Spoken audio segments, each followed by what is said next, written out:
রাজ্যের পূর্ত দপ্তরের অধীনে থাকা 7টি গুরুত্বপূর্ণ জাতীয় সড়কের অংশ কেন্দ্রের হাতে তুলে দেওয়ার সিদ্ধান্তে নীতিগত অনুমোদন রাজ্য সরকারের। নবান্ন থেকে প্রকাশিত প্রেস নোটে এই ঘোষণা করা হয়েছে। যে 7টি জাতীয় সড়ক কেন্দ্রীয় সংস্থার হাতে যাচ্ছে তার মধ্যে রয়েছে নদিয়া মুর্শিদাবাদ উত্তর 24 পরগনার গুরুত্বপূর্ণ NH 312, বিহার সীমান্ত থেকে গাজল পর্যন্ত NH 31 এবং ফারাক্কা পর্যন্ত NH 33। এছাড়াও উত্তরবঙ্গের কৌশলগতভাবে গুরুত্বপূর্ণ একাধিক রাস্তা NHIDCL এর হাতে যাচ্ছে।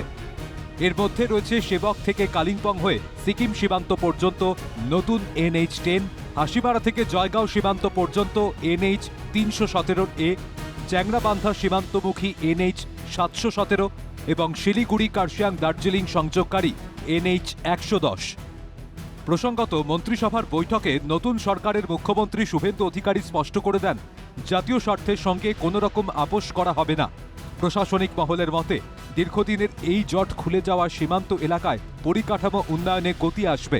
সরকারি সূত্রে খবর, দীর্ঘদিন ধরে রাজ্যে পূর্ত দপ্তরের জাতীয় সড়ক শাখার অধীনে থাকা এই রাস্তাগুলির প্রকল্পগুলি হস্তান্তরের প্রস্তাব বুঝেছিল। কেন্দ্রীয় সড়ক পরিবহন ও মহাসড়ক মন্ত্রকের তরফে একাধিকবার অনুরোধ করার পরেও প্রশাসনিক জটিলতায় কাজ আটকে ছিল। কেন্দ্রীয় সরকারের হাতে যেটুকু রাস্তা আছে সেটুকুই ঠিক আছে, বাকি রাস্তা সংস্কারের কাজ কেন্দ্রের হাতে তুলে দেওয়া হবে বলে জানিয়েছেন দিলীপ ঘোষ। সীমান্ত ছুঁয়ে যাওয়া 7টি জাতীয় সড়কের অংশ NHAI এবং NHIDCL হস্তান্তরের অনুমোদন, এর ফলে কি সামরিক সুবিধা বাড়বে?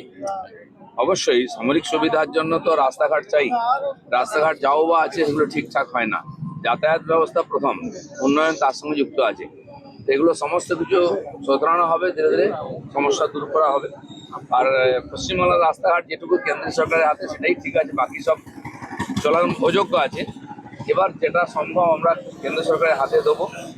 অনেক কিছু রাস্তার ক্যারেক্টার চেঞ্জ করা হয়েছে, যেমন মদের দোকান করতে হবে বলে ন্যাশনাল থেকে স্টেট হাইওয়ে বানিয়ে দেওয়া হয়েছে খালি কায়েমি স্বার্থের জন্য।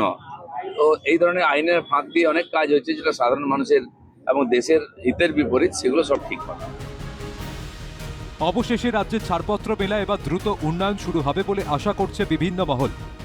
যদিও প্রশাসনিক মহলের মতে এই সিদ্ধান্তের ফলে উত্তরবঙ্গ সীমান্তবর্তী অঞ্চলে যোগাযোগ ব্যবস্থা আরও শক্তিশালী হবে। একই সঙ্গে পর্যটন, বাণিজ্য এবং প্রতিরক্ষা সংক্রান্ত পরিবহন ব্যবস্থাও আরও গতিশীল হবে বলে মনে করা হচ্ছে। সায়ন্তন ভট্টাচার্যের রিপোর্ট, ক্যালকাটা নিউজ।